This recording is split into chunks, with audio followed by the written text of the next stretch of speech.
Resident Evil, Dying Light, Left 4 Dead, State of Decay. There are many game franchises one can think of when it comes to the word zombies. One franchise you would not think of associating this word with is Metal Gear Solid.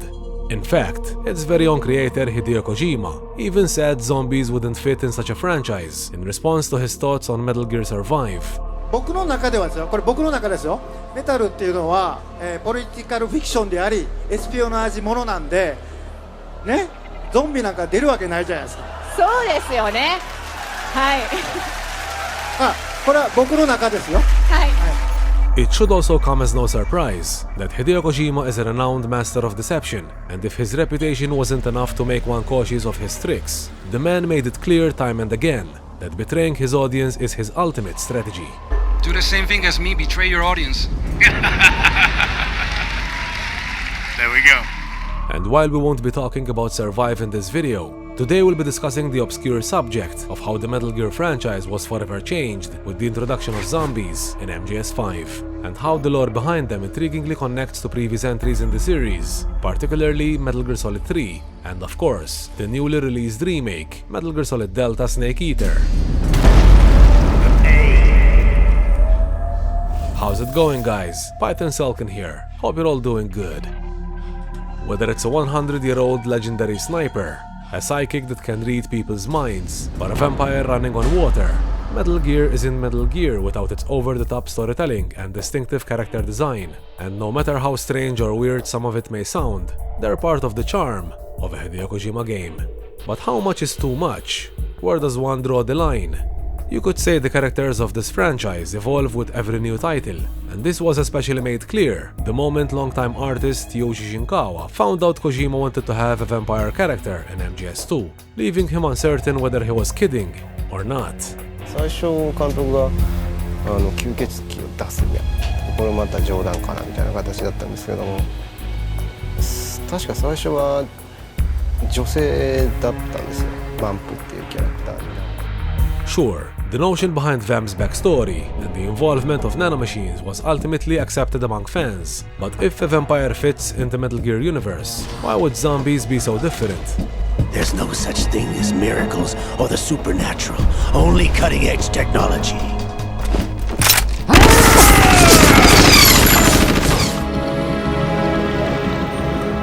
While the series still holds cases of unexplained phenomena, as Ocelot states, most of what we face in the games is based on the series' advanced technology, and while zombies may be a heavy word to combine with Metal Gear, it's pretty much what we all witnessed in MGS5.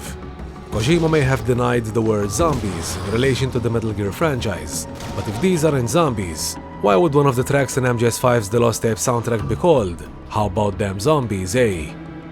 Not only that, but before MGS5, it was Kojima himself who suggested the idea of having Grey Fox battle nanomachine-powered zombies in a possible sequel to Metal Gear Rising, which is quite contradictory to what he would later say, isn't it?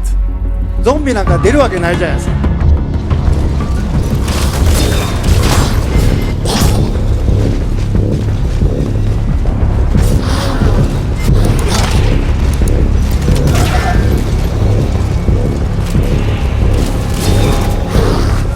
While MGS5's zombies weren't particularly nanomachine powered, the essence behind their nature is quite familiar to say the least.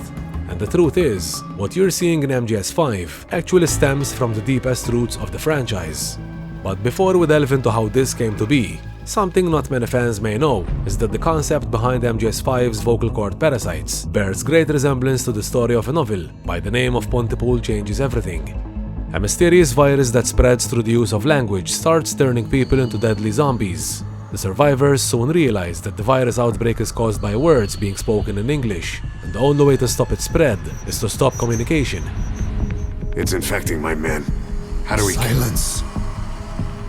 Or death. What do you... It could be in here. Stay quiet. Your life depends on it.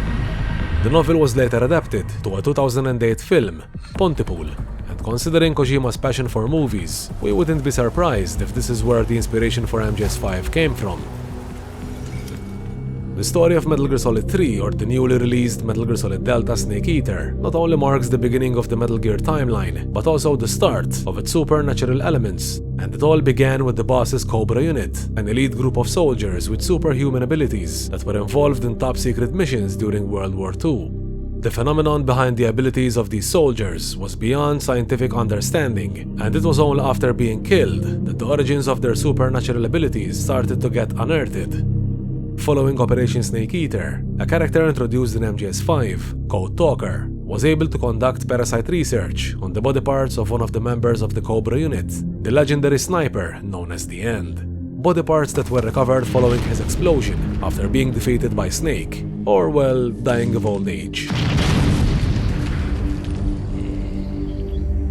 I had hit a dead end with my parasite research.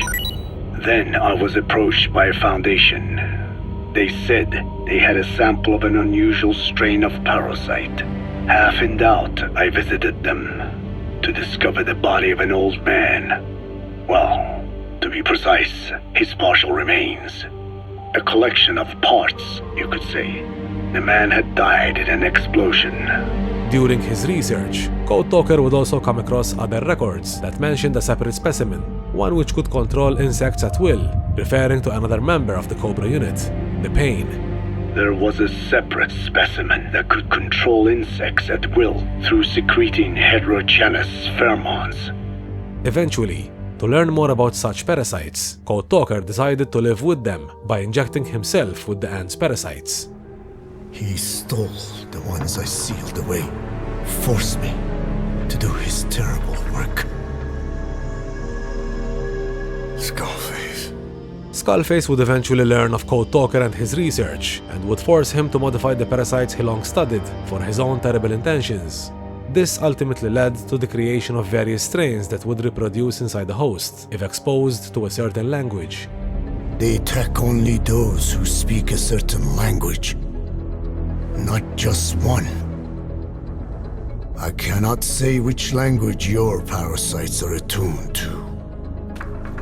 But silence is the best way to keep them from laying their children.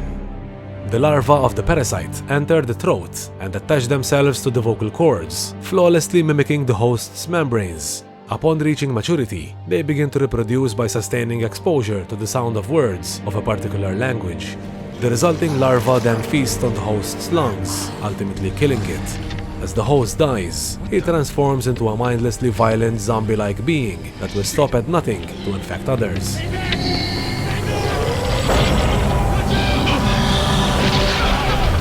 The whole world will be infested. We can't let them outside!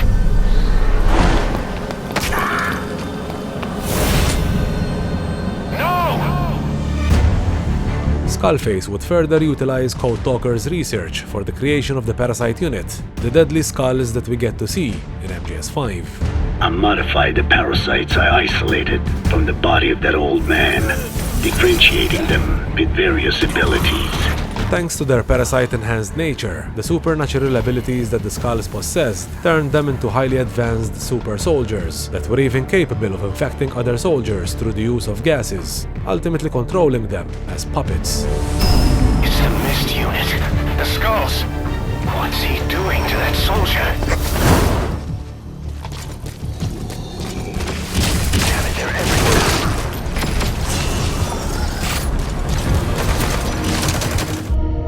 The concept behind this is quite reminiscent of the Cordyceps fungus from The Last of Us, and the actual parasitic fungus it was inspired by, which is only fatal to living insects rather than humans. We can look at the bizarre phenomenon behind the so-called zombie ants as an example. Just another day in a tropical forest where this fungus is found, an ant may come across a fungal spore that would stick to its body, slipping a fungal cell inside. The fungus then hijacks the insect's body through chemical interference in the brain, causing the infected ant to behave in ways that is favorable to the fungus's growth, such as to spread its spores and therefore continue to reproduce.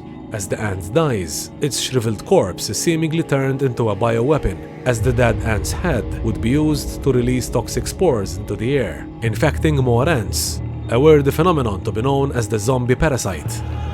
As infection progresses, it triggers an overwhelming urge to get out in the open. That's the parasite controlling them. Once outside, the birds will feed on infected bodies, spreading the parasite on land.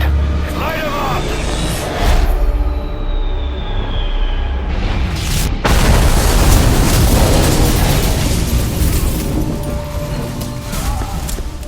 While the Phantom Pain's parasites are different from the Cordyceps fungus, the parasitic nature behind MGS5's infected act in a similar way, controlling the symptomatic in favor of the parasite's intentions, while spreading the infection onto others.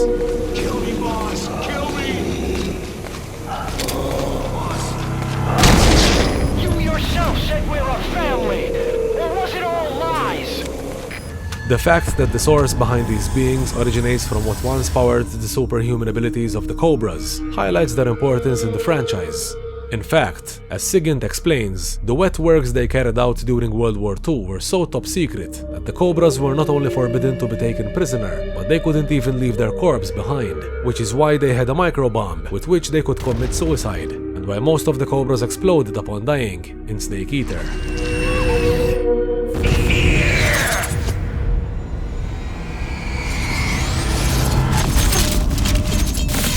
Not only were they forbidden to be taken prisoner, they couldn't even leave their corpse behind. The fact they couldn't leave their corpse behind is definitely interesting, considering the nature of their superhuman abilities, and is even a subject that could have been explored in an origin story for the boss during World War II, which Kojima had shown interest in working on years ago, but which unfortunately never saw the light of day. Drift away. My place is with them now. This brings us to the end of today's Metal Gear video.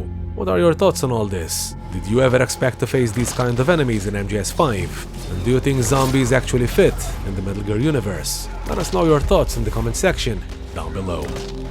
Meanwhile, we hope you enjoyed this video, and for all things Metal Gear, hit that like button and make sure to subscribe to this channel. We'll be sure to return the favor with content you won't find anywhere else. Thank you all for watching, and until we meet again, Python and Selkin, out.